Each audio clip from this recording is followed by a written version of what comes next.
Aujourd'hui, dans Blue Hour, je reçois un photographe un peu particulier. Car oui, Michael Ferrir ne se définit pas comme étant photographe. Une affirmation interpellante pour quelqu'un qui vit pourtant exclusivement de la photo depuis plus de 10 ans. Michael a étudié la psychologie et la communication marketing. Des formations qui l'ont forgé et qui ont fait de lui un photographe qui intellectualise constamment son travail et sa démarche, comme on peut le lire dans son manifeste qu'il a publié sur son site.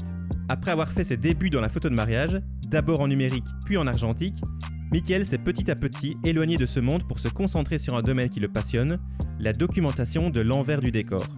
Il a, en parallèle de cette activité, créé sa propre académie qu'il utilise pour partager son savoir et motiver des centaines de photographes à aller plus loin dans leur business. Des photographes qui d'ailleurs reçoivent un email quotidien de la part de Michael, tous les jours à 9h tapantes. Aujourd'hui, nous allons donc parler de transition, qu'elle soit professionnelle ou matérielle, de photo argentique, de confiance en soi, de motivation, mais surtout, nous allons parler de l'envers du décor de la vie du photographe Michael Ferrir. Salut Michael, comment vas-tu ? Salut, ça va ? Et toi ? Super bien, je suis... d'abord, première chose, merci de me recevoir chez toi. C'est la première fois que je suis invité moi-même dans la demeure de quelqu'un, donc merci beaucoup. Très heureux. Écoute, ça fait longtemps qu'on se connaît, ça fait plus de 10 ans maintenant. Et d'habitude, c'est toi qui m'invites dans tes lives Facebook, tu m'avais invité comme guest plus ou moins dans tes mails quotidiens dont on va évidemment parler. Ouais. Et aujourd'hui, c'est moi qui t'invite parce que je pense que tu vas pouvoir apporter énormément de choses à ceux qui nous écoutent et tu vas pouvoir partager ton savoir, ton expérience de photographe. Et donc, merci pour tout ça. Merci à toi. Alors, est-ce que tu peux peut-être commencer par te présenter, sachant que moi-même, j'ai très difficile à te présenter, à te catégoriser. Donc, vas-y. Bon, on peut évidemment parler du parcours, de ce que j'ai fait, de ce que j'ai pas fait. Déjà, pas avoir étudié Parle-en, n'hésite pas. Pas avoir étudié la photo. Paradoxalement, c'est quelque chose qui est particulier quand on est photographe, mais qui est quand même la règle de plus en plus aussi pour la plupart des photographes. Mais donc, j'ai pas du tout étudié la photo. J'ai étudié la psycho et j'ai étudié le marketing. Et donc, je pense que ça définit totalement la manière dont je photographie. Et je pense que même s'il faut mettre une étiquette et dire qu'on est photographe, j'ai tendance à ne pas résumer les choses à ça, même si, comme je le disais, il faut cette étiquette. Mais les choses qui m'intéressent sont plus larges que ça, comme la plupart des photographes, et c'est aussi pour ça que c'est intéressant d'avoir des formations différentes, etc. Mais donc, ce qui va définir la manière dont je conçois mon travail, c'est avant tout une rencontre, et donc la psychologie va m'aider dans ce sens-là aussi. Et aussi, je pense que la photo s'inscrit de plus en plus dans une communication, dans une manière d'envisager les choses et une relation client. Et ça, le marketing va apporter des outils là-dessus aussi.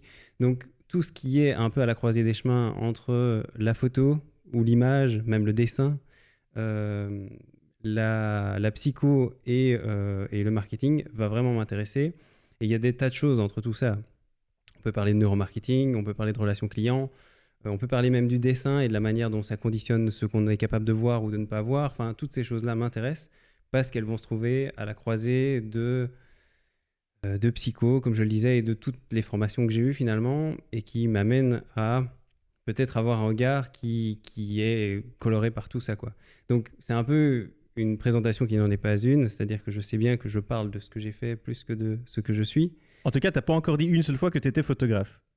Ou tu l'as plus ou moins sous-entendu, mais c'est quelque chose... Enfin, moi, je te connais et je suis abonné à tes emails et forcément, j'ai fait des recherches pour ce podcast ici à ton propos. Et lorsqu'on te connaît ou quand on est abonné à ces emails, on s'aperçoit, enfin, on le lit souvent, c'est que tu le dis toi-même délibérément, tu ne te considères pas comme photographe. Et là encore, tu te présentes et tu ne te présentes pas comme photographe. Ouais, mais après, je pense que c'est aussi une question de... C'est presque un trait de personnalité. À la limite, quand tout le monde fait d'une certaine manière, j'ai toujours tendance à me poser la question, pourquoi on ne fait pas d'une autre manière ?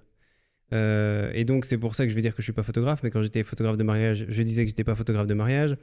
Quand j'étais en psycho, j'avais pas envie de penser comme la plupart des psychos, j'avais pas envie de penser comme la plupart des gens en marketing quand je faisais du marketing. Et à la limite, quand je sors de ces milieux, j'ai plutôt envie de me définir par ces milieux-là. Donc c'est plutôt un peu une envie d'être outsider parce que je pense que chaque point de vue peut se défendre et que du coup, quand tout le monde pense d'une certaine manière, j'ai parfois envie de penser l'inverse.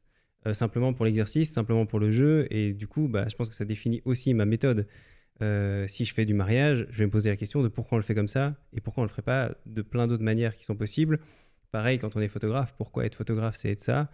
Pourquoi est-ce qu'on travaille avec du réel? Pourquoi on ne travaille pas avec, comme un dessinateur, avec de l'abstrait, avec des choses comme ça? Enfin, voilà. En tout cas, c'est des questions théoriques qui m'intéressent. Est-ce que Et c'est aussi pour susciter la curiosité finalement un peu? il y a évidemment des enjeux marketing là derrière aussi, hein. C'est vrai que quand tu dis l'inverse de la meute, tu suscites l'intérêt. Et en termes de marketing, c'est intéressant aussi. Donc, je te rejoins là-dessus. Il y a une forme de... Ça amène la curiosité, mais c'est pas calculé à la base. C'est-à-dire que j'aime, par intention, me poser la question du point de vue opposé. Et après, c'est évident que quand tout le monde fait, par exemple, du numérique et qu'on se dit pourquoi je ne le ferais pas en argentique, c'est intéressant comme question et c'est ça qui me mène à ça. Mais je pense aussi que, évidemment, ça a des intérêts marketing et c'est là aussi que tous les domaines dont je parlais se rejoignent. Finalement, ça m'intéresse d'aller chercher une influence quelque part et puis je sais qu'elle peut être utilisée, par exemple en marketing, par exemple en termes de communication. Mais à la base, je pense que c'est vraiment lié à une intention de faire autrement, pas par arrogance ou par Amener une vision, provocation, un angle différent, quoi. mais parce que je pense que c'est intéressant de le faire autrement que les autres, quoi. Mhm. Pas parce que je pense être meilleur ou parce que je pense pouvoir le faire autrement, mais parce que je pense que tout le monde devrait se poser cette question-là. Donc un photographe différent, même si pas vraiment photographe, et pourtant qui forme des photographes. Oui, enfin, principalement parce que je me dis que les photographes aujourd'hui échouent principalement pas parce qu'ils sont pas bons photographes. Il y en a beaucoup qui échouent ou qui galèrent parce qu'ils n'ont pas les outils marketing ou parce qu'ils n'ont pas les outils relationnels qui leur permettraient de simplement montrer ce qu'ils valent. Et donc, je pense que ces outils qui ont fait partie de ma formation sont pertinents dans le cadre de la formation, en particulier aujourd'hui où tout le monde peut acheter un appareil photo, tout le monde peut se former plus ou moins à la technique en quelques jours, en quelques heures. Enfin, finalement, c'est très accessible. Et trouver son sujet, trouver ses clients, finalement, c'est ce qui prend le plus de temps et c'est ce qui peut prendre des années. Donc, comme je le disais, je pense que la psycho et le marketing amènent des clés énormes et je suis persuadé que avoir étudié ces domaines-là, à la limite, m'aide plus aujourd'hui que la technique photo, quoi, finalement. Tu viens de citer quelque chose, ça m'interpelle. Tu viens de dire, aujourd'hui les photographes, ils échouent dans... Et donc tu sous-entends la notion d'échec avant même de sous-entendre la notion de réussite. Pour toi, aujourd'hui, c'est quoi le mal des photographes en 2021 ? Alors, pourquoi est-ce que je sous-entends la notion d'échec ? Parce que je pense qu'aujourd'hui, on dit aux photographes, et on dit à tout le monde, en fait, autour de nous, réaliser une image, c'est facile. En tout cas, c'est ce que ça laisse penser. Et donc, la première réalité à laquelle est confronté quelqu'un qui essaye de faire une image, qu'il soit photographe, qu'il se prétende photographe ou pas, la première réalité à laquelle il est confronté, c'est que c'est pas si facile que ce que ça semble être. En particulier, si on a une vision idéalisée de la photo qui serait je fais une image, les choses se passent, c'est joli, et puis mon client va venir spontanément à moi. Et je pense que du coup, je définis en termes d'échec parce que je me rends compte que face aux gens que j'ai en face de moi, enfin les gens que j'ai en face de moi qui veulent se développer, ils sont face à ces obstacles de manière permanente. En gros, on leur montre le sommet d'une montagne et on leur dit pas qu'il va falloir escalader pour y arriver. Et donc, je le définis en termes d'échec parce que la première réalité, c'est cette pente qu'il va falloir escalader et ces outils qu'il va falloir avoir pour pouvoir la gravir, quoi, la montagne.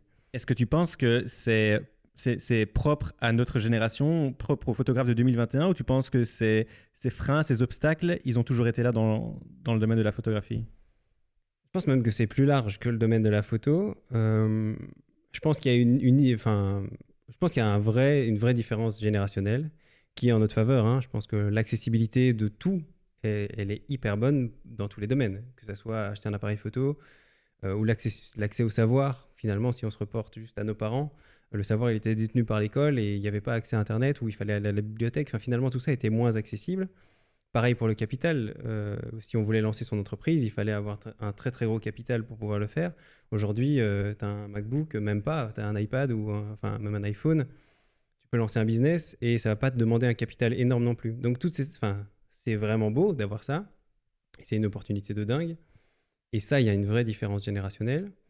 Par contre, à l'époque, il fallait de l'argent, il fallait du capital, il fallait les reins solides pour lancer quelque chose.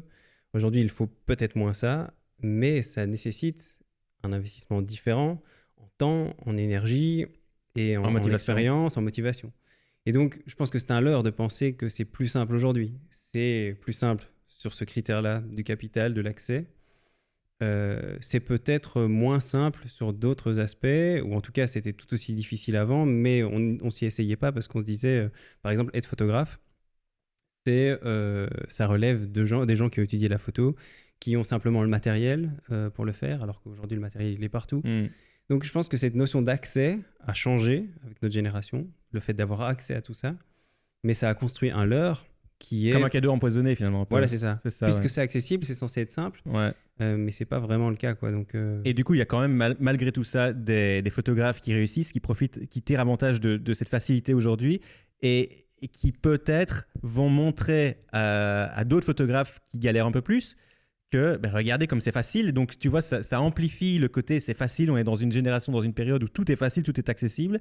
Et d'autres photographes qui vont avoir plus de difficultés pour plein de raisons. Hein, c'est pas que lié aux capacités ou à la motivation, mais pour plein de raisons, vont encore plus être dans une pente culpabilisatrice même. Pourquoi moi j'y arrive pas alors que tout le monde y arrive. Exactement. Et donc c'est là que tu rentres en jeu, quoi.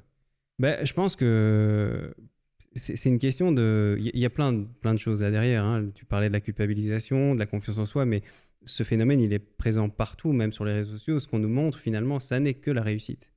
Et donc, on sous-entend aussi à demi-mot, puisque tout le monde réussit, puisque c'est la seule chose visible, si moi j'échoue, c'est que je suis nul. Et donc, il faut rappeler aussi, dans le cadre de ces formations, à mon avis, en tout cas, je pense que c'est le rôle du formateur de dire non, vous n'êtes pas nul. Vous êtes confronté à une chimère qui est ce truc de pseudo-réussite, mais que dans ma réalité et dans ta réalité, dans la réalité de tous les photographes, il y a une galère énorme avant de se lancer. Je veux dire, ça fait maintenant 10-12 ans que je suis photographe. J'ai commencé à vraiment en vivre et à savoir ce que je voulais faire. Et encore, c'est un chemin permanent. Il y a seulement 2-3 ans. Enfin, j'ai l'impression de construire ma voie et que c'est quelque chose de perpétuel, etc. Et je pense qu'il faut aussi ramener de l'échec. C'est peut-être pas pour rien que j'ai abordé le problème par ce point-là. Je pense que ramener la notion d'échec et la notion d'expérimentation au centre de ce qui fait l'art, de ce qui fait la formation, de ce qui fait tout, c'est élémentaire. Je veux dire, il n'y a pas une solution telle quelle, une recette telle quelle qu'on applique et qui amène un résultat parfait d'emblée, facilement. Voilà, la réussite, elle est le résultat de 1000 échecs pour peaufiner. Évidemment, ça c'est un lieu commun de toutes les citations qu'on a déjà entendues. On comprend bien l'idée, quoi. Mais je pense que l'échec n'est pas le symptôme d'une incapacité, c'est le premier pas vers une probable réussite. Et c'est hyper important, je pense, de dire ça, en particulier quand on forme les gens. Mais l'expérimentation est au centre de tout. Enfin, finalement, on découvre le chemin en marchant. On n'apprend pas le chemin et puis tout est simple, quoi. Il faut y aller, il faut débroussailler, il faut parfois escalader une pente. Enfin voilà, je prenais cet exemple de la montagne. C'est indéniable. C'est quoi ce qui t'énerve le plus aujourd'hui chez les photographes ? L'énervement n'est pas quelque chose qui me caractérise. J'aime bien comprendre. Qu'est-ce qui t'irrite le plus ? Ouais, il y a un phénomène qui m'irrite, mais qui est un phénomène de fond aussi, qui est cette... j'arrive même peut-être pas facilement à le relier à la photo, mais cette idée que tout est relatif, que toute opinion se vaut, que toute vision se vaut, et qu'il n'y a pas de notion d'expertise, ou qu'il n'y a pas de... Enfin, c'est présent partout, hein, dans la politique, dans le savoir scientifique, dans tout. Le fait aujourd'hui de ramener la parole de n'importe qui au même niveau que la parole de n'importe qui me pose un souci purement théorique. Et je ne sais pas comment je peux faire le lien avec la photo, mais je pense que c'est pareil, en fait, même dans des phénomènes comme Instagram, par cet accès très facile à l'image, cette idée que toute image se vaut me dérange. Évidemment, c'est encore un sujet que je cherche à développer. Mais attends, je fais une parenthèse. C'est pas vraiment le cas. Moi, j'ai pas l'impression qu'on est dans un monde où toute image se vaut, parce que le simple fait, l'existence même des likes vient contredire ça. Oui, et du coup, mais ce que je voulais dire justement, c'est que toute image a sa chance, tu vois. C'est-à-dire que tu mets une image sur les réseaux, ce qui fait sa valeur, c'est les likes aujourd'hui, on est d'accord là-dessus. Et même à la limite, on pourrait critiquer ça, que la valeur est donnée par le like, alors que ça devrait être autre chose, à mon avis, qui donne la valeur à une image. Encore que c'est discutable, hein, c'est le principe de la démocratie finalement, hein, le vote. as plus de votes, tu gagnes. C'est pareil pour une image. Enfin, finalement, c'est louable. C'est Non, mais sur ça a quoi est du sens, basé bien sûr. notre modèle même politique. Mais et finalement, il y a presque une critique sociale derrière ça. Bon, je veux pas partir dans des délires politico-sociétaux, mais en fait, c'est presque ça. C'est-à-dire que le like est la symbolisation pour l'image de ce qu'est le vote pour la politique. Et quand on dit c'est pas le nombre qui fait la qualité d'une image, ce que je crois, qu'est-ce qu'on dit alors de la politique, de la démocratie, quand on dit c'est le vote qui fait la qualité d'un homme politique? Donc je pense qu'il y a un vrai débat de société derrière tout ça. Et c'est pour ça que je le reliais finalement, qu'est-ce qui t'énerve chez les photographes? Je le reliais à un domaine qui est presque qu'est-ce qu'on pense en tant que société du nombre, de la valeur d'une chose face au nombre. Je veux dire, si tu fais goûter du caviar et des chips à 100 personnes, bah, il y a probablement 90% des gens qui vont préférer les chips. Ça ne fait pas des chips un mets de qualité. Ça ne fait pas la valeur. C'est un exemple bidon, évidemment. C'est un peu Non, mais on absurde. comprend l'idée, ouais. Mais c'est un exemple que je donne souvent en formation aussi.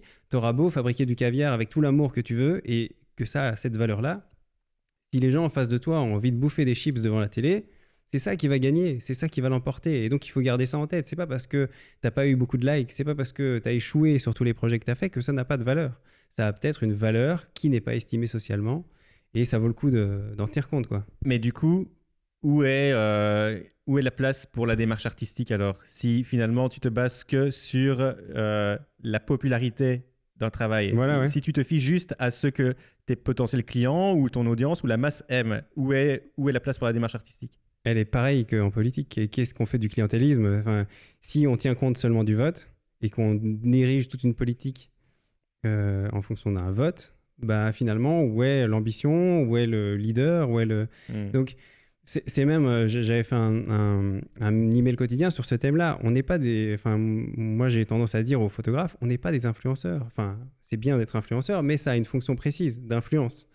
En tant que photographe, moi, je pense qu'on a un autre rôle. Un rôle que je rapprocherais peut-être de l'art, même si ça peut paraître prétentieux, mais qui consiste en tout cas à dire on se fiche de la tendance. La tendance n'est pas notre sujet. Notre sujet est de construire quelque chose qui a de la valeur au-delà de la tendance ou indépendamment de la tendance. Et après, il se fait que de temps en temps, c'est bien fait, ça fonctionne, ça attire des gens, mais c'est pas en tout cas ce qui doit, à mon sens, diriger ma pratique photographique. Et je pense que ça devient de moins en moins possible. Hein. Donc, je ne suis pas en train de m'ériger comme celui qui est capable de le faire malgré ce que tout le monde fait. Je pense qu'on est tous piégés là-dedans et qu'on a tous ce biais qui consiste à dire aujourd'hui, si une image fonctionne, elle va faire des likes. Si une image est bien, elle va faire des likes. Alors que on sait tous bien que nos images préférées, quand on les met sur les réseaux, elles font pas de likes. C'est pas celle-là qui marche, quoi. On le sait. Et puis par contre, une image qu'on n'estime pas forcément, mais parce qu'il y a une paire de fesses un peu visible derrière ou quoi, ça va fonctionner. Et on pourrait considérer que c'est triste, mais c'est là aussi notre nature humaine, en fait. Hein. Et on est ceux qui subissent la sentence du like, mais on est aussi ceux qui Bien sûr, font les likes. on est un acteur, on est un acteur à part entière à du part truc, entière. quoi. Merci, je cherchais mon mot. On a bien dévié du ouais, sujet je de base sais, parce je que sentais souvent partir vers la non mais politique. attends, mais moi j'adore ce genre de discussion et d'échange, mais d'habitude je commence toujours mes épisodes en parlant vraiment du travail du photographe et là on était déjà dans un suffira truc de faire un complètement montage et d'inverser le truc. Bon, non mais il y a une question que je vais te poser, c'était ma première question, je l'ai pas encore posée. Yes. En parcourant ton travail, c'est plus ou moins impossible de définir quel genre de photo tu fais. Il fut un temps, tu étais photographe de mariage. Là, c'était facile. Michael Ferry, photographe de mariage. Aujourd'hui, Michael Ferry, il fait quoi? Il fait quel genre de photo? C'est une très bonne question là aussi. Et en général, j'ai l'habitude de dire que je suis photographe backstage parce que ça définit mon approche, quel que soit le domaine dans lequel j'ai travaillé depuis le début, en fait. Et je m'en étais pas rendu compte au début. Mais même en mariage, je disais très explicitement, je ne suis pas photographe de mariage, ça tu t'en doutes, mais je disais, ce qui m'intéresse, c'est pas le mariage, parce que le mariage en tant que tel, pour moi, n'est pas un sujet. Un mariage, c'est un contrat, il n'y a pas d'amour a priori pour moi dans un mariage. Ce qui m'intéresse, c'est tous les gestes qui ne sont pas le mariage et qui témoignent d'un amour qui serait caché derrière tout ce décorum qui n'est rien pour moi, tu vois. Et donc, ça, c'était vrai pour le mariage. Et c'est pour ça que je définirais ça comme backstage, parce que je cherche ce qui est caché derrière. Donc dans backstage, il n'y a pas de notion d'événementiel. Pas Ça forcément. englobe l'événementiel, mais Après, pas que, quoi. tu vois, c'est plus une approche, mais c'est parce qu'on m'a demandé aussi de définir comment je me catégoriserais. Mais backstage, ça peut s'appliquer à tout. Pour un artisan, par exemple, c'est être conscient qu'un objet fini, c'est pas un objet fini, c'est 6 mois de réflexion, 2 heures de confection, j'en sais rien, mais ce qui m'intéresse, c'est cette partie-là. C'est cette partie qui n'est pas montrée, parce que ce qui est montré, finalement, aucun intérêt à le refotographier. Tu vois, il y a un truc comme ça qui me semble souvent être une redite. Un spectacle qui se passe, bah, si tu te mets en tant que photographe, c'est la chose que tout le monde aura vue. Donc en fait, tu fais une photo d'une chose qui existe déjà. Où est l'intérêt? Si tu fais une photo d'un objet, un style pack shot ou un truc comme ça, bah, en fait, l'objet, il est là, il est fini, il a son existence propre, et tu vas refotographier cette existence.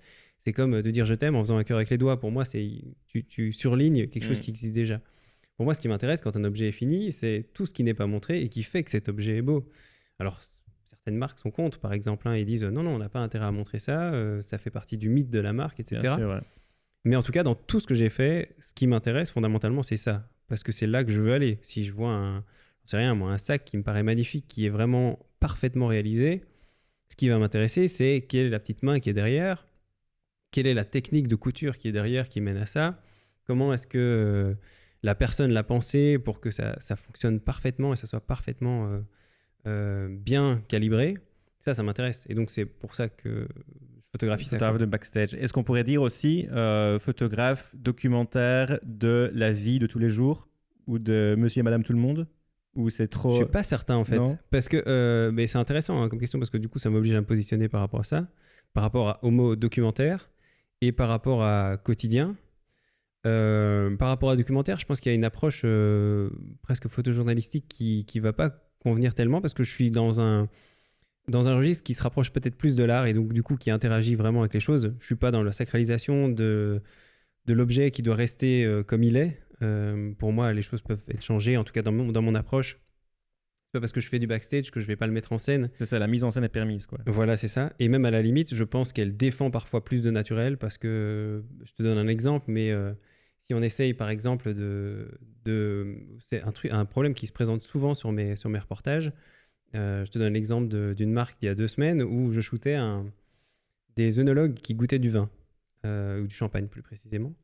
Et ils devaient donner des notes à ce champagne. Et donc, le geste que je devais exprimer, c'était sentir, noter, et puis discuter de la qualité du vin, de ses saveurs, etc. Et donc, en fait, la réalité de leur métier, c'est qu'ils écrivent sur un iPad.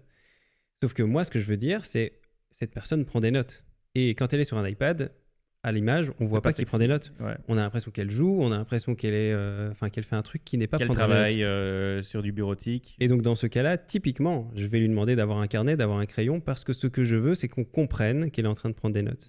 Et je pense que là-dessus, ça me différencie du documentaire au sens strict, parce que ce qui m'intéresse, c'est pas la réalité des choses. Ce qui m'intéresse, c'est que le message soit limpide, soit clair, etc.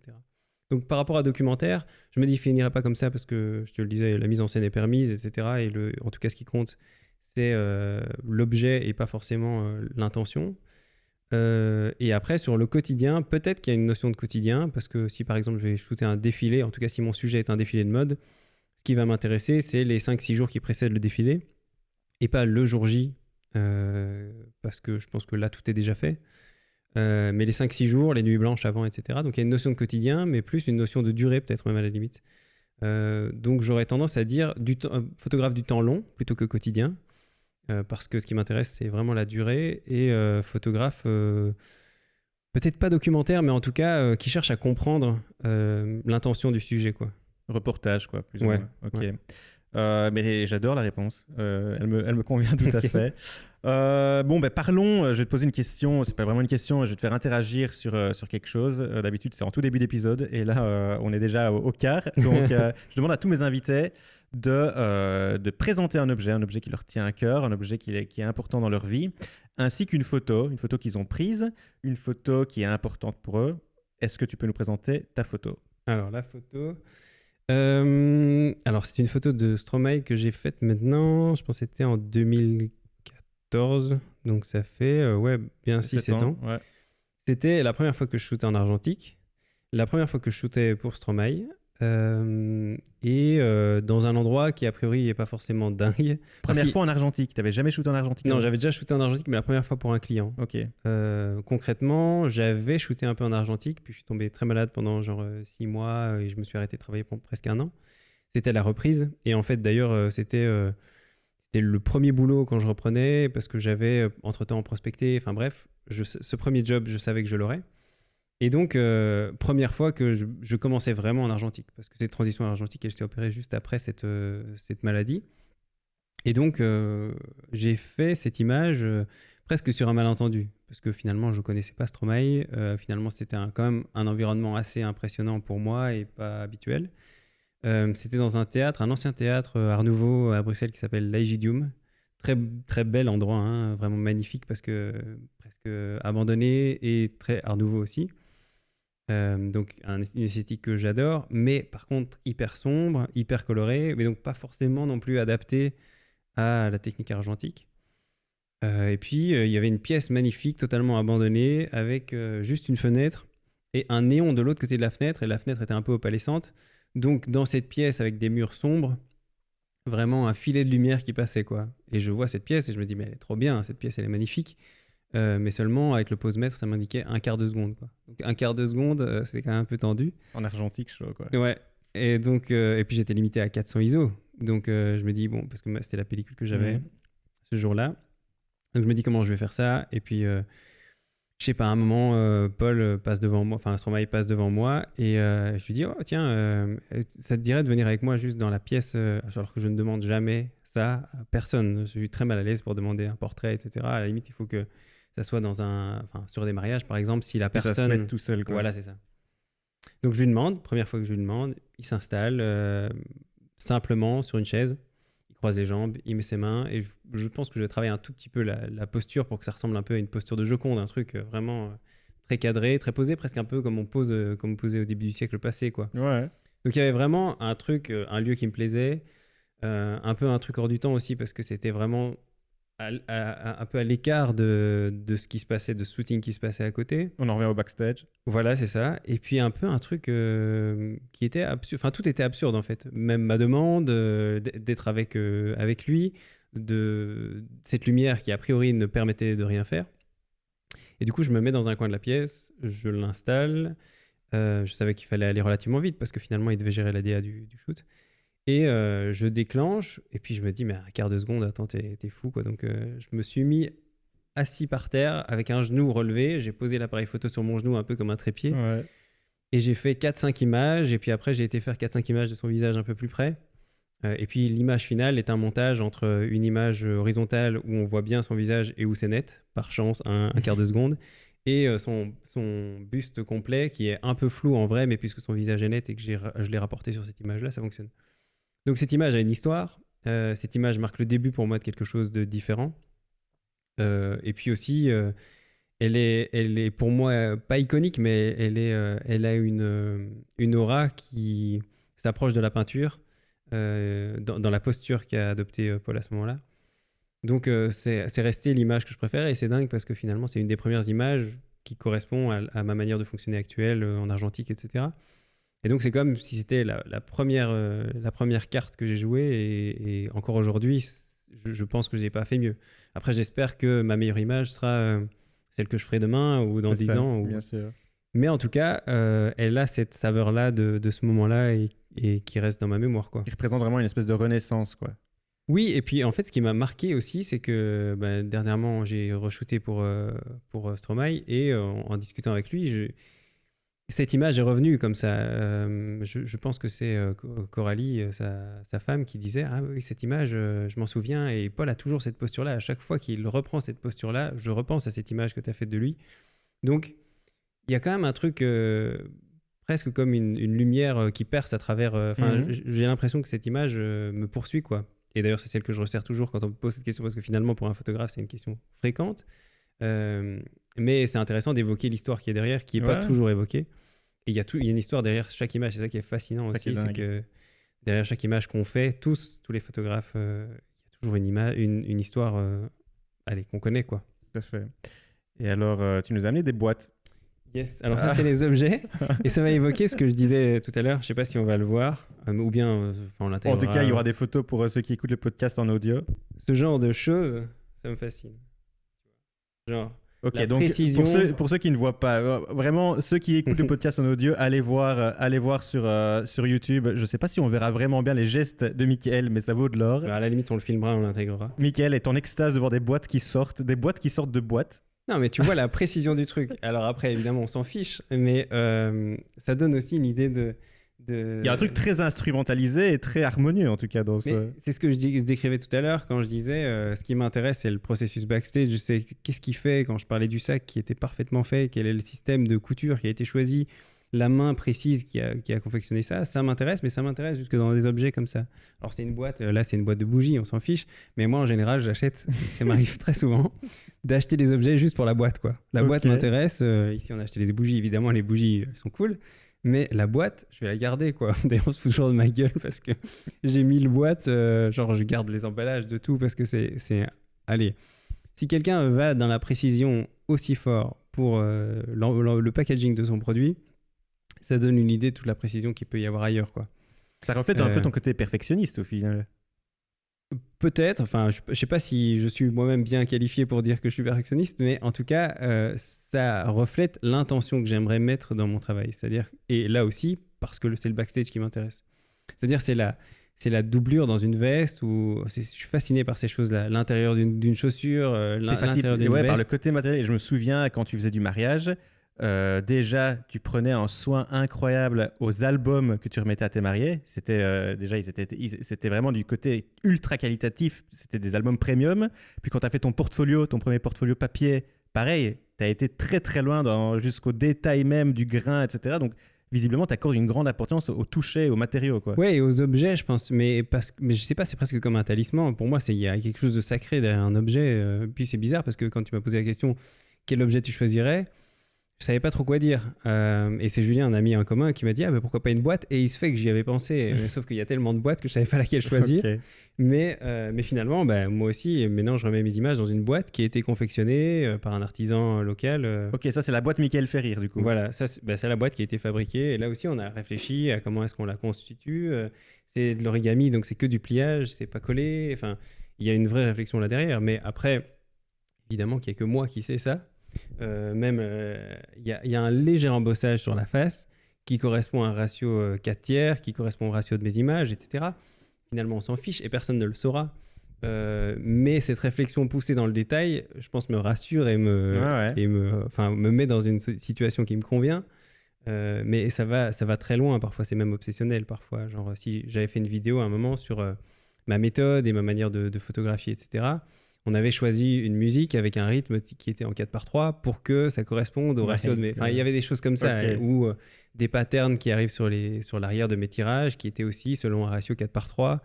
Enfin, il y avait vraiment un travail là derrière qui, en fait, ne sert à rien d'autre que à moi être certain que tout est aligné. Et peut-être que certaines personnes le perçoivent. J'imagine que les gens qui sont comme moi doivent le percevoir. Mais au final, je pense que c'est ça l'idée. C'est que peu importe qu'on le perçoive ou pas, ce qui m'intéresse, c'est de le faire. Et je pense que c'est ce que je cherche aussi chez mes clients quand je les photographie. À chercher derrière ce qu'on perçoit, tout ce qu'ils ont mis comme obsession. Peut-être que mon sujet, c'est ça. C'est les obsessions des gens et les choses qui... Et t'en viens à douter que t'es perfectionniste. Non, je pense que je suis perfectionniste. Mais que finalement, pour moi, c'est pas une caractéristique dans la mesure où je pourrais pas faire autrement, mais je pense que c'est le propre des obsessionnels. Ouais. Mais voilà, je pense que c'est... Peut-être qu'on pourrait dire que je suis perfectionniste, mais sur certaines choses, pas du tout, par exemple. C'est parce que ça me tient à cœur. Mais il y a des choses où je serais pas perfectionniste, je pense. Alors, sur ton site internet, j'ai trouvé quelque chose que je n'ai retrouvé nulle part ailleurs. En tout cas, nulle part ailleurs chez les photographes. Un manifeste. Ouais. Alors, assez surprenant, j'ai beaucoup aimé l'idée. Comme je te dis, c'est quelque chose c'est assez rare de trouver ça sur le site d'un photographe. Souvent, c'est plutôt c'est tellement une approche marketing, je trouve, d'avoir un manifeste inscrit on va plutôt le retrouver sur des sites d'agences de com, des boîtes, des entreprises, mais où il y a vraiment une relation directe avec un client. Et au final, un photographe a aussi une relation avec un client, donc pourquoi pas. Cela dit, il y a une chose qui m'a vraiment interpellé dans ce manifeste, c'est que tu dis que le sens prime sur l'esthétisme. Tu t'en souviens ? Ouais, je te vois rouler des yeux, tu t'en souviens. Oui, parce que cette liste de 10 règles, elle a été quand même pensée, etc. Donc oui, j'imagine.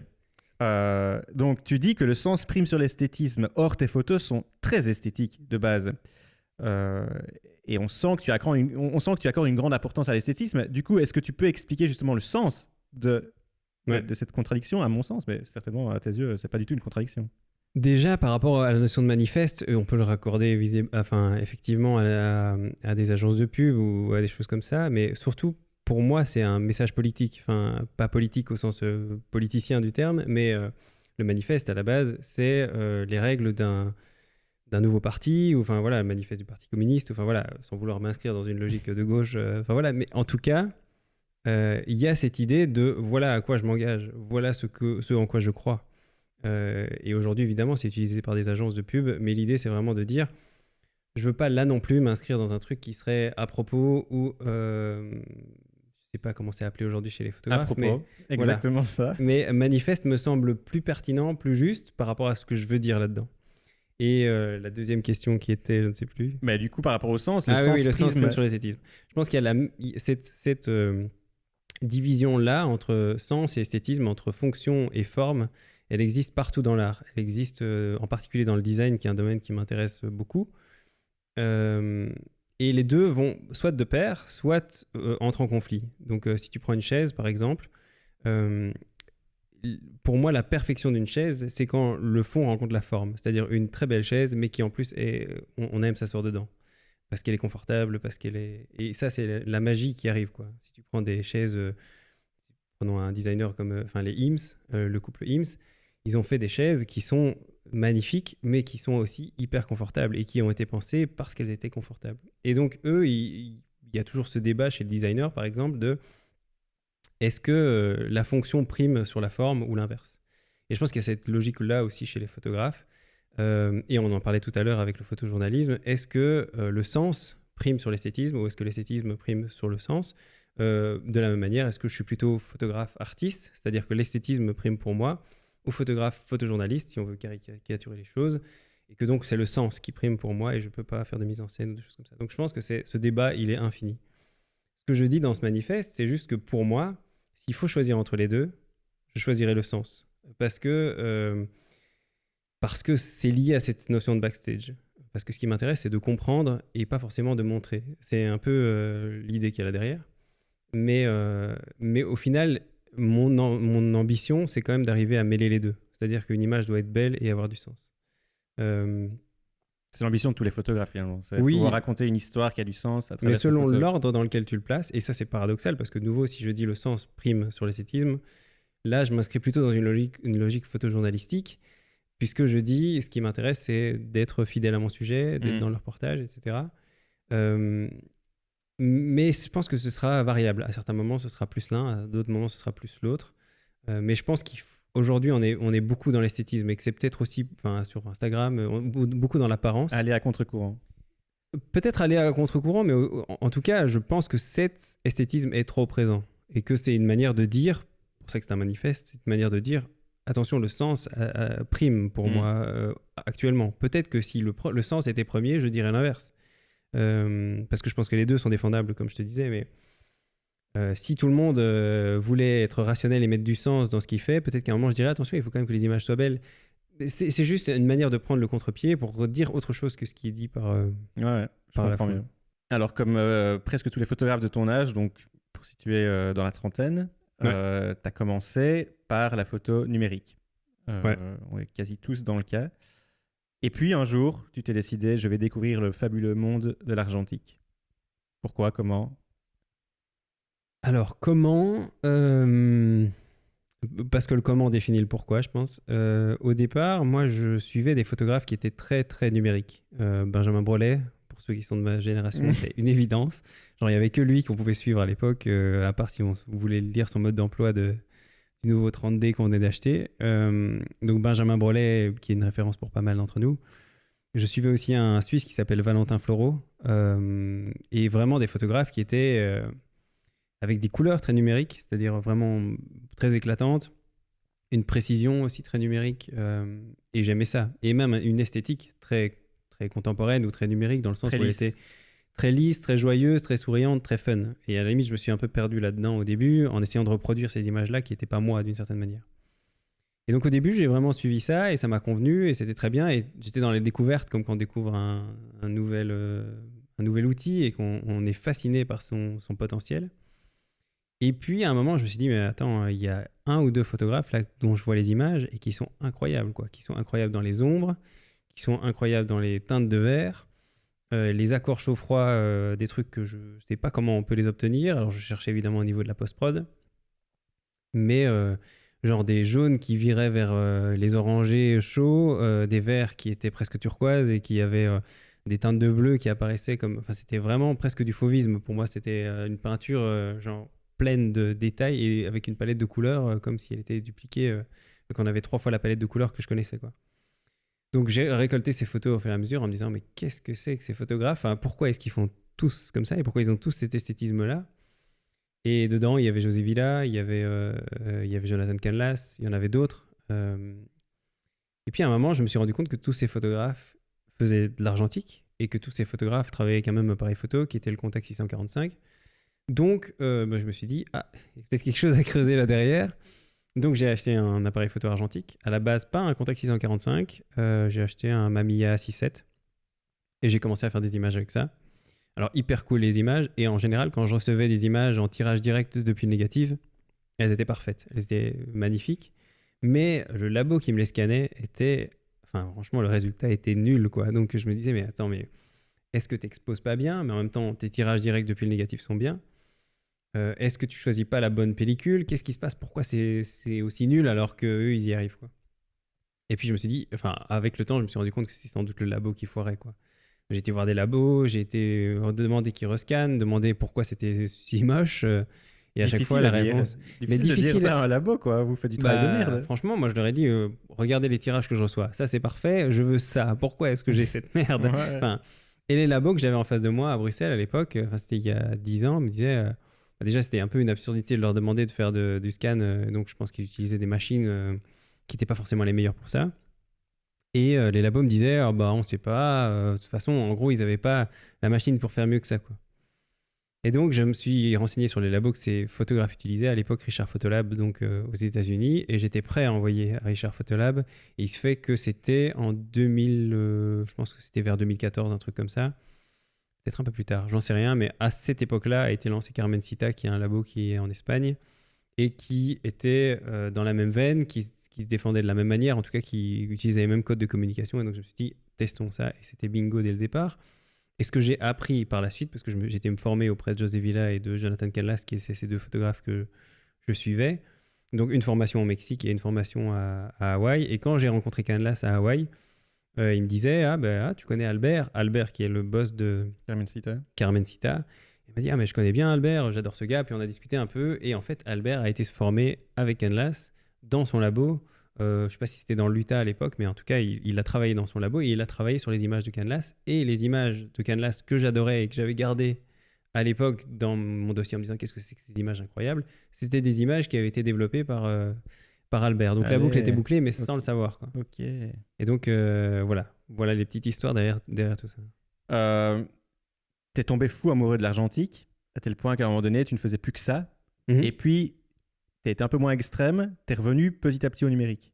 Aujourd'hui, c'est quoi la proportion argentique-numérique dans ton travail? C'est énorme la quantité de numérique. Alors, mon cœur va toujours du côté de l'argentique. C'est-à-dire que c'est par souci de pragmatisme que je choisis le numérique.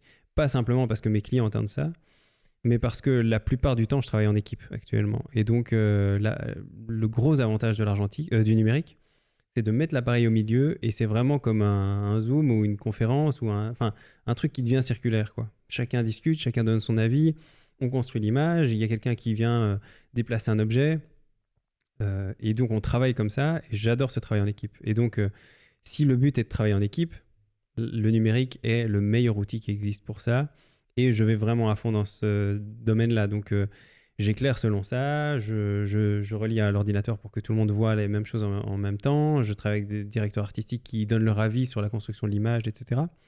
Donc, effectivement, Le numérique m'aide vachement pour ça et beaucoup de projets sur lesquels je travaille actuellement sont avec cette contrainte-là, de travailler en équipe, quoi. Donc, pour ça qu'aujourd'hui, beaucoup de projets sont en numérique. Mais par contre, quand je travaille sur un projet plus égoïste, ce que je définis comme égoïste, c'est-à-dire ma vision sur un sujet précis, par exemple un backstage comme j'ai fait dernièrement pour Stromae, là, c'est moi seul et comment je vois les choses. Si je me balade dans un univers, là, j'utilise l'argentique. Mais c'est pas souvent le cas parce que c'est quand même des commandes de luxe et qu'aujourd'hui, je travaille beaucoup aussi pour la pub et que dans la pub, c'est bien d'avoir un regard et un écran. Donc, mais après, il y a même des gens en pub qui me font confiance sur de l'argentique et du coup, j'y vais comme ça. Mais la vraie distinction entre les deux, c'est est-ce que c'est un travail égoïste ou un travail collaboratif? Égoïste dans le sens où individuel, mon regard, Ton ma plaisir vision. avant tout, ouais. Et c'est plus rare, mais aussi parce que j'aime de plus en plus travailler en équipe, hein, pas parce qu'on ne fait pas confiance sur ces critères-là. Si je voulais défendre ça, je le ferais à fond. Mais donc effectivement, il y a eu un petit va-et-vient à une époque où je faisais que de l'argentique, mais aussi parce que je travaillais exclusivement en mariage. Et qu'en mariage, j'avais cette approche un peu plus égoïste. C'était aussi un outil marketing de vente. Tu te Oui, définissais comme le photographe mariage en argentique, quoi. Oui, et du coup, voilà, comme je le disais tout à l'heure aussi, c'était l'intention qui était première, mais je savais aussi que être différent des autres était utile en termes de marketing, quoi. Du coup, parlons un peu de tes débuts. Enfin, c'est pas tant les débuts qui m'intéressent, mais c'est plutôt la transition. Tu as commencé, tu as été des photographes de mariage fut un temps, donc c'était début des années 2010, fin 2000, début 2010, ouais, vers ces eaux-là. Ouais, 2010. Puis tu t'es diversifié. Là, tu fais ce que tu fais aujourd'hui, du backstage. Est-ce que la transition a été facile? Et je te demande pas ça d'un point de vue technique ou connaissance, parce que pour moi, ça ne devrait pas être une barrière. Ça, on peut tout à fait changer de carrière, se reprofessionnaliser et pas avoir les connaissances, il suffit d'apprendre. Donc, la facilité, je ne la demande pas d'un point de vue connaissance et d'un point de vue technique, je la demande plus d'un point de vue crédibilité. Comment est-ce que tu as débarqué dans un nouveau monde en disant, voilà, maintenant, je ne suis plus photographe de mariage, je suis photographe de backstage. Les débuts, comment c'était, quoi? Ça se passe rarement comme ça, hein. La transition se fait rarement d'un seul coup. Ça peut arriver, mais moi, je considère en général que tout objectif nécessite un investissement. C'est comme un transfert d'énergie, si on veut. Et je sais qu'il y a trois sources. Enfin, dans mon activité, j'ai identifié 3 sources d'énergie potentielle que je peux mettre dans mon activité. Énergie financière, énergie artistique et énergie humaine. Ça veut dire que si je veux débarquer dans un nouveau domaine, je peux y mettre de l'argent pour aller chercher les clients et faire de la prospection, par exemple. Je peux mettre de l'énergie artistique, me constituer un portfolio. Ou je peux mettre de l'énergie humaine, essayer de établir un réseau. Et donc, ça va se faire progressivement. Plus j'ai de moyens financiers, moins ça va me demander d'énergie sur les autres critères. Plus j'ai de moyens humains, un réseau intéressant, etc., moins les autres critères vont être importants, etc. Et donc, c'est un peu un cercle vertueux comme ça. Et plus on met d'énergie, plus ça va vite. Si on a 500 000 balles, on peut y arriver en un an. Si on a très peu d'argent, il va falloir y mettre beaucoup d'énergie. Et puis si on a peu de temps, enfin voilà, c'est un truc un peu à arbitrer pour soi-même. Et donc, moi, la transition s'est faite, si on veut résumer les choses, en 3 ans, on va dire. J'ai investi beaucoup d'argent. Souvent, je le fais comme ça. En tout cas, quand je vais dans un nouveau domaine, j'investis en général au minimum la moitié de ce que je gagne sur une année dans la transition. Donc en com, enfin, je suis quand même dans mon activité, on va dire que je joue pas petit. C'est-à-dire qu'en général, je fais tapis très régulièrement et j'ai pas peur de faire tapis. Ça définit ma manière de faire aussi. C'est parfois un peu risqué, mais là, dans ce cas-là, je me suis pas dit je vais faire la transition d'un coup, mais à partir du moment où c'est mon objectif, je mets les moyens pour m'orienter vers ça. Et ces moyens, ils représentaient quoi? Pas d'un point de vue financier, mais c'était quel genre de moyens que tu mettais à disposition? Alors pour cette transition-là, j'ai déjà commencé par changer tout ce qui était présent sur mon site, enlever toutes les images de mariage, ou en tout cas ne garder qu'une partie qui pourrait correspondre à un autre domaine et progressivement faire la transition. Donc ça, c'est un investissement qu'on pourrait identifier comme un investissement artistique dans le sens où mon portfolio a été adapté. J'ai aussi réalisé un portfolio papier, t'en parlais tout à l'heure. Yes. Voilà un petit livret pour ceux qui regardent la vidéo, mais un petit livret qui montre ce que je fais. Et ça a été un investissement artistique, le portfolio, un investissement de réseau, puisque j'ai dû l'envoyer à des contacts potentiels et faire de la prospection concrètement, et un investissement financier, parce que ça a coûté quand même 7 000 balles d'imprimer ce portfolio et puis de le diffuser, etc. Mais donc, Il y a ça comme investissement, et puis c'est une transition lente, hein, donc il y a des années, enfin, j'ai commencé progressivement à faire de moins en moins de mariages. Puis j'ai eu la chance aussi de rencontrer des gens qui en pub m'ont fait confiance sur base d'images qu'ils avaient vues en mariage. Et ça, je pense que c'est aussi un bon message pour défendre sa propre vision en mariage. La plupart des photographes qui font du mariage vont dire n'essaye pas de faire un autre domaine, et je pense que c'est mon point de vue aussi, c'est-à-dire adresse-toi toujours à une niche et n'essaye pas de convaincre des gens qui font de la pub avec des images de mariage. Sauf que si tu as une vision suffisamment forte et suffisamment différenciante, elle va passer au-delà du sujet que tu défends. Et donc, j'ai une agence de com, une des plus grosses agences de com mondiales, enfin TBWA, qui est une très grosse agence de com, qui m'a donné une grosse mission il y a une dizaine d'années pour reproduire une image qui était une image qu'ils avaient vue sur un mariage, enfin, que j'avais faite sur un mariage, mais qu'ils voulaient pour un de leurs clients. Et donc, on est parti de cette image pour construire la campagne de pub. Et donc, ça donne un exemple, mais c'est plutôt une anomalie, en fait, ce truc-là, hein, de un client qui te contacte parce qu'il a vu une image dans un autre domaine. Globalement, les gens achètent ce qu'ils ont vu. Mais donc, progressivement, j'ai fait cette transition comme ça. C'est difficile à décrire à partir de la fin, parce que ça paraît être une évidence, alors qu'on tâtonne beaucoup. Comme je le disais tout à l'heure, on échoue, et on ne sait pas si ça va marcher. Et de temps en temps, j'ai fait des investissements qui n'ont pas marché non plus. Hein. C'est pas... Mais est-ce que tu as fait... Tu dis que tu y as été crescendo. Est-ce que c'était délibéré pour finalement limiter les risques aussi? Tu aurais pu tout à fait te dire, moi j'en ai ras-le-bol du mariage, je fais autre chose. Là, tu as limité les risques financiers aussi. C'est-à-dire que ça, le fait d'y aller, d'étaler ça en 3 ans, d'y aller crescendo, ça t'a permis de peut-être déjà pas voir de baisse de chiffre d'affaires. Oui, bah après, ça c'est toujours un truc un peu arbitré. Moi, je pense que, comme je le disais tout à l'heure, sur les 3 sources d'investissement financier, artistique et humain, si tu arrêtes de faire un domaine, comme tu le disais, hein, pour faire une transition nette, si tu arrêtes de le faire, il faut être conscient que ça va couper toutes tes ressources financières et que du coup, il faut y aller à fond du côté du temps et de l'énergie que tu vas y mettre. Ça veut dire qu'il va falloir... et ça peut marcher. Hein. Moi, concrètement, je sais que quand j'ai... par exemple, pendant le Covid, j'ai des clients que j'avais avant qui représentaient beaucoup de mon chiffre d'affaires qui n'étaient plus là. On pourrait croire que je vais me planter, mais en fait, toute cette énergie que je mettais pour eux, je l'ai mis dans autre chose et finalement, mon chiffre s'est stabilisé. Donc, je suis assez persuadé que si on met les ressources et si on est conscient qu'on a différentes sources d'investissement potentiel dans son entreprise, si on met les ressources qu'on a besoin, on peut faire cette transition. Mais c'est assez difficile à définir parce que ça dépend de chacun, en fait. Toi, tu le feras peut-être d'une certaine manière, moi d'une autre manière. Mais il y a aussi cet élément-là que je n'ai pas évoqué, c'est que je travaillais sur des mariages de plus en plus haut de gamme, et j'ai rencontré un organisateur d'événements sur un mariage. J'ai l'habitude de dire, et c'est assez bizarre, que je shootais les mariages comme un décorateur d'une certaine manière. C'est-à-dire que ce qui m'intéressait, comme je le disais dans tout ce que je dis depuis le début, ce qui m'intéressait au fond, c'était presque la déco du mariage, ou en tout cas le côté parfait. Je photographiais ça presque comme un objet, si on veut.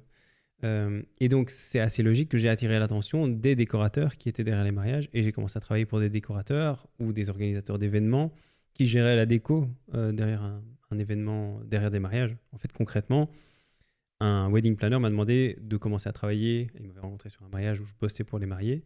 Il m'a demandé de shooter toutes les fêtes qu'il faisait sur l'année. Donc ça aussi, ça m'a aidé à faire la transition.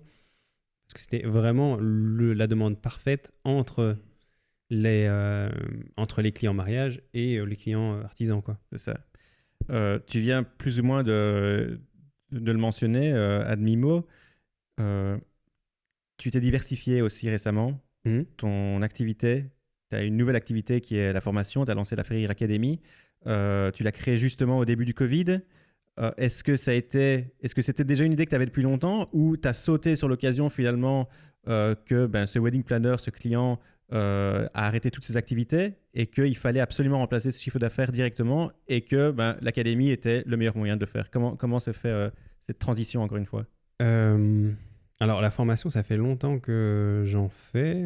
On va dire que depuis que j'ai fait cette transition moi-même vers l'argentique et que je me suis formé aux États-Unis, etc., j'ai vraiment orienté mon approche vers la formation aussi parce que je pense que c'est quelque chose qui me plaît aussi de pouvoir transmettre, etc. Donc c'est quelque chose qui est en fond depuis tout le temps. Et depuis quelques années, j'attends que les moyens technologiques permettent certaines choses. J'étais en attente sur le live qui est arrivé sur Facebook il y a quelques années. j'étais en attente sur... j'étais assez conscient aussi, puisque j'ai étudié la psycho, mais on a aussi des cours de pédagogie et d'éducation dans le cursus de psycho. J'étais assez persuadé que l'expérimentation allait arriver au centre de la formation. Et c'était un domaine qui me passionnait aussi, la formation en tant que telle. Et donc, j'étais persuadé que les outils technologiques allaient nous permettre d'envisager la formation différemment. Et j'en avais parlé avec des gens qui ont lancé depuis des plateformes, je pense en particulier à Ampara, lancé par Xavier Navarro. J'en avais parlé à l'époque avec lui avant qu'il lance Ampara. Et je lui avais dit, c'est le projet que je rêverais de faire, en tout cas quand il me l'avait décrit sur le papier. Et je pense qu'il y a une vraie carte à jouer. Donc le jour où tu lances ça, contacte-moi parce que je pense que je peux travailler avec toi pour construire une bonne solution. Il aurait fait très bien tout seul aussi. Apporter ta pierre à en tout cas, l'édifice, j'aurais aimé contribuer à ça, quoi. Donc il l'a fait quand il a lancé Ampara. Mais en tout cas, la formation était au centre de ma réflexion depuis très longtemps. Et si je ne l'ai pas fait, par exemple, Ampara, c'était par manque de temps. C'était parce que mon travail principal, c'était de photographier des mariages à l'époque.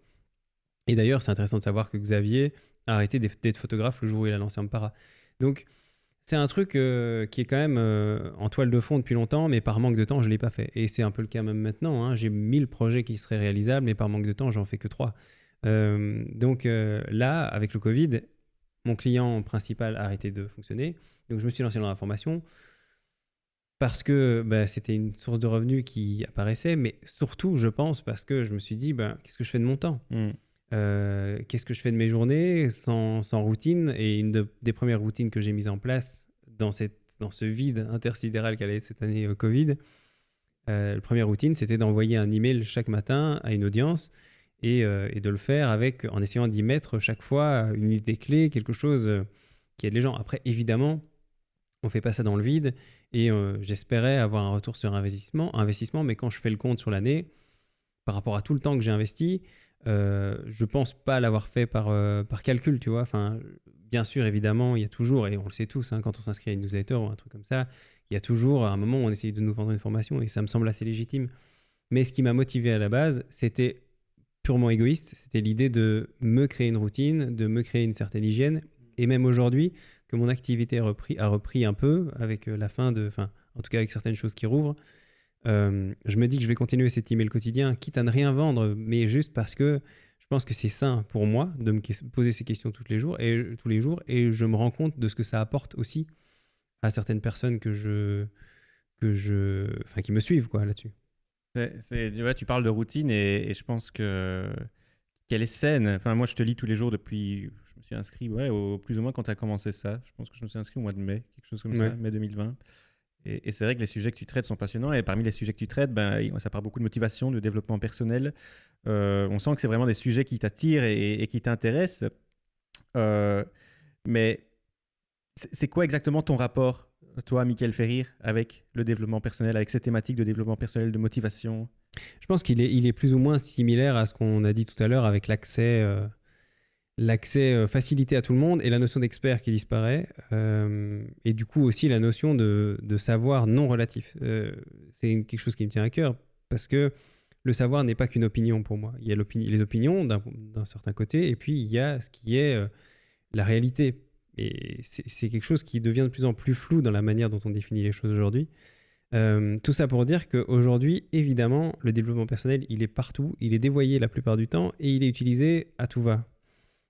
Et parfois, à contresens, on dit tout et son contraire. On utilise des terminologies qui ne sont pas utilisées dans le sens où elles devraient être. Et du coup, cet accès, évidemment, au développement personnel, il est hyper positif pour moi. Le fait que tout le monde ait accès à des savoirs qui vont le permettre de développer la confiance, de développer l'absence de culpabilité, de dépasser des choses qui les limitent, etc. Tout ça est évidemment très bien. C'est bien d'avoir accès à tout ça. Mais je pense qu'aujourd'hui, comme pour tout, cet accès partout et ce dévoiement de ces concepts, il est problématique parce qu'il amène à banaliser et à fausser le message qu'il y a derrière ces concepts-là. Est-ce que tu penses que le fait d'envoyer ces mails, ça t'aide aussi à ton propre développement personnel ? Ou tu penses que tu as atteint un certain idéal de vie, un idéal professionnel, et que là, tu es juste dans le partage de savoir Mais je pense que c'est même. C'est un peu. Tu posais la question de quelle était ma posture par rapport au développement personnel. Pour moi, la société actuelle ne manque pas de développement des personnes. C'est-à-dire que pour moi, nos égos sont déjà surdéveloppés. On est déjà énormément à revendiquer des droits, à exprimer ce qu'on veut, etc. Pour moi, la société, si elle manque de quelque chose, c'est pas de développement personnel. Évidemment, c'est ce qu'on nous vend partout parce que c'est vendeur, parce que chacun veut parler de soi, parce que chacun veut se mettre en avant sur les réseaux sociaux, etc. Mais j'ai pas l'impression que notre société manque de ça. J'ai l'impression que notre société actuelle manque d'humilité, manque de devoir plutôt que de droit, manque de rétractation personnelle, j'en sais rien. En tout cas, c'est des questions que je me pose. En quoi est-ce qu'on a besoin encore de se développer personnellement ? Est-ce que tu fais pas la confusion entre développement personnel là et personal branding? Non, je pense que bon, le personal branding, évidemment, est un volet du développement personnel. En tout cas, je pense qu'on peut avoir des applications en personal branding qui relèvent du développement personnel. Je pense que je ne confonds pas les deux ou que je ne mélange pas les deux dans ma réponse, mais ce que je veux dire ici, c'est que le développement personnel, par exemple, quand on parle de confiance en soi, d'affirmer notre vision sur un certain domaine ou des choses comme ça, je pense que ces questions, et ta question est pertinente parce que je pense qu'en répondant, je me forme moi-même à cette réponse que je te donne et c'est un peu le serpent qui se mord la queue, mais ce que je veux dire, c'est il y a un doute chez moi, il y a un questionnement derrière cette notion de développement personnel. Est-ce que le développement personnel est le remède ou est-ce que c'est le mal qui est actuellement dans notre société ? Je pense pas que ce soit le mal, moi, parce que j'ai pas l'impression. En tout cas, toi, tu as l'air très confiant et je pense que je suis une personne assez confiante aussi. Et peut-être qu'on manque pas de développement personnel, mais je sais qu'il y a beaucoup de personnes qui en manquent. Je pense que la confiance en soi, si on parle vraiment de motivation, de confiance en soi, de ce fameux symptôme, le syndrome de l'imposteur, qui finalement, moi, je me sens concerné aussi, mais tout ça, c'est une problématique qui touche énormément de gens. Donc, je pense qu'il n'y a pas de trop de développement personnel. Enfin, ça ne regarde que moi, ça. Mais... Oui, mais je pense que j'étais un peu trop radical dans la première réponse. Parce que, voilà, mais en tout cas, je pense qu'il y a quand même quelque chose derrière ça à creuser. Évidemment, ma réponse n'est pas encore claire, ni dans ma tête, ni dans ce que je te donne comme réponse, et je le reconnais. La seule chose que je veux dire, c'est que bien sûr, tous ces thèmes sont très positifs. Le fait quelqu'un qui manque de confiance, si on lui donne 2-3 outils qui lui permettent d'avoir confiance, on est d'accord que ce sera très positif. Mais ce que je veux dire, c'est que parfois, quand tu parles en particulier du syndrome de l'imposteur, parfois j'ai l'impression que on est 100% de gens à souffrir du syndrome de l'imposteur, ce qui est une impossibilité. Tu connais quelqu'un qui n'en souffre pas ? Pas vraiment, en fait. Enfin, moi, je le dirais pas je pense qu'il y en a. Je dirais pas ça de moi, tu vois, mais je pense qu'aujourd'hui, il y a aussi ces phénomènes de mode derrière le développement personnel qui en font une tendance. C'est justement ce que je décrivais au départ en disant c'est accessible et c'est très bien. En fait, c'est très bien, mais c'est le même problème que tu avais à une époque, et je pense que c'est même encore le cas aujourd'hui avec les enfants hyperactifs. Finalement, le fait d'avoir donné cette étiquette a fait que sont apparus des centaines et des milliers d'enfants hyperactifs. Ouais. Comme aujourd'hui, comme on a parlé de syndrome de l'imposteur, c'est devenu une tendance et tu as des centaines et des milliers de gens qui souffrent de syndrome de l'imposteur. Ouais, mais l'enfant hyperactif, c'est souvent une excuse pour justifier le fait que son gosse est chiant et gueule partout, quoi. Non, mais il y a un vrai sujet là derrière et un vrai sujet de psychopathologie, mais à la limite. C'est en quoi est-ce que mettre une étiquette la rend quelque chose visible, fait apparaître la chose, et du coup lui permet d'exister. Ouais, je veux dire, si on n'a pas le mot syndrome de l'imposteur, est-ce qu'il y a encore des imposteurs ? Tu vois ce que je veux dire ? Mais tout à fait. Et moi, c'est une thématique qui m'intrigue, qui m'interpelle depuis des années, et dans un tout autre domaine, dans le domaine du voyage. Tu prends un endroit ultra beau, magnifique, mais que personne ne connaît, ou juste les locaux, mais qui n'a pas de nom. Tu vois, c'est juste la plage machin bidule là au coin de la rue. Elle n'a pas... Le jour où quelqu'un décide de mettre à cette plage un nom, genre The Beach, The Hidden Beach, immédiatement ce truc devient ultra touristique, quoi. Et c'est incroyable. Mais je pense que dans ma première réponse, j'ai été un peu radical et je pense que c'est intéressant parce que du coup, en échangeant, on a quelques éléments de réponse qui apparaissent. La seule question qu'il y a derrière ça, c'est en quoi est-ce que le développement personnel, en devenant une tendance, peut aussi nous faire apparaître des syndromes qui sont pas forcément pertinents et du coup peut-être, oui évidemment, il y a des choses qui relèvent du syndrome de l'imposteur, qu'on le nomme ou qu'on ne le nomme pas. Mais finalement, est-ce que c'est pas normal aussi de souffrir en partie d'un syndrome de l'imposteur? Est-ce que ça fait pas partie de notre condition humaine et que chacun, à un moment, quand tu es outsider et que tu arrives dans un domaine, c'est plutôt légitime et c'est plutôt normal d'avoir un peu l'impression d'être imposteur parce qu'on l'est tous au départ. On l'est, et tu disais que la société manque d'humilité. Moi, je trouve que c'est une preuve d'humilité de souffrir du syndrome de l'imposteur, finalement. Oui, et je pense qu'on pourrait défendre la posture totalement inverse. Comme tu remarqueras, j'essaye de défendre la posture inverse, mais j'ai toujours beaucoup de... Je peux te donner un exemple de ça qui illustre ça. Je pense que les gens qui... Souvent, on fait passer pour de la modestie quelque chose qui est finalement de l'arrogance. Par exemple, des gens qui se trouvent toujours moches sur les photos, on pourrait dire que c'est de la modestie, ou on pourrait dire que c'est un peu je me sens imposteur ou je me sens pas à la hauteur. Mais pour moi, ça relève bien plus souvent d'une forme d'arrogance parce qu'ils se disent que l'image n'est pas suffisamment à la hauteur pour les représenter eux-mêmes. Ouais, tu vas loin. Non, mais tu vois ce que je veux dire, c'est que on réduit. C'est pour ça que c'est un sujet hyper large et que je m'y attelle même pas encore parce que je pense que c'est un débat de fond et que j'ai pas encore les réponses à ça. Mais souvent, on dit si tu es mal à l'aise, c'est que tu manques de confiance. Si tu n'y arrives pas, c'est parce que tu as un syndrome de l'imposteur. C'est pas toujours si simple. Parfois, les gens, et ça, en tant que psy. Parfois, l'explication, elle est tout à fait ailleurs. Et on ne sait pas, et peut-être que mon explication n'a pas plus de valeur que l'explication d'un autre. Mais parfois, ce qu'on identifie comme de la timidité ou comme du manque de confiance en soi, parfois, c'est un excès d'arrogance. Et c'est un exemple typique que je te donnais là, mais il pourrait y en avoir des centaines d'autres. Et je veux juste dire qu'aujourd'hui, on trouve des solutions à l'emporte-pièce. Aujourd'hui, l'emporte-pièce, c'est syndrome de l'imposteur qu'on va faire apparaître partout sur les réseaux sociaux. Mais ça n'est pas la réponse à tout le monde. Et parfois, aujourd'hui, des gens se disent « je souffre du syndrome de l'imposteur », alors que c'est peut-être pas du tout ça. Voilà. Ouais, je t'ai emmené très loin. Non, ouais, c'est passionnant et on pourrait faire un podcast entier dédié au syndrome de l'imposteur et je pense que je vais le faire parce que c'est vrai, comme on le dit, c'est une thématique qui touche tout le monde et tout le monde se sent concerné et je pense que ça pourrait être vraiment très intéressant. Et je pense juste qu'il faut absolument que je dise que, évidemment, je ne me place pas en expert contrairement aux autres. Je ne suis pas en train de dire que personne ne souffre du syndrome de l'imposteur. Évidemment, ces choses-là existent. Certaines personnes en souffrent et cette souffrance doit être reconnue et il faut trouver des solutions pour ces gens-là. C'est pas du tout mon propos. Ouais, mais je fais bien de préciser, mais je pense qu'on voilà, pas. Ouais. Et je veux pas non plus que ça soit mal pris ni rien du tout. Ce que je veux juste dire, c'est ces questions méritent au moins qu'on se pose la question. Bien sûr, mais on est là pour ça finalement. Une dernière question avant qu'on clôture parce que je vois que le temps passe. Yes. Et il y a une thématique que je voulais aborder, on n'a pas vraiment eu le temps de l'aborder encore.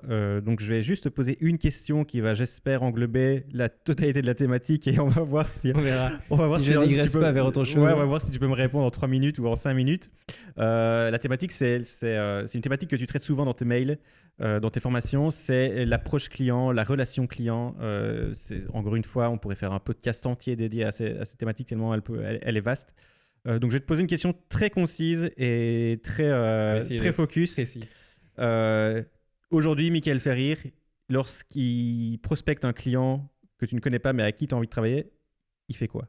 Ça va être... bon, ça dépend quel type de client.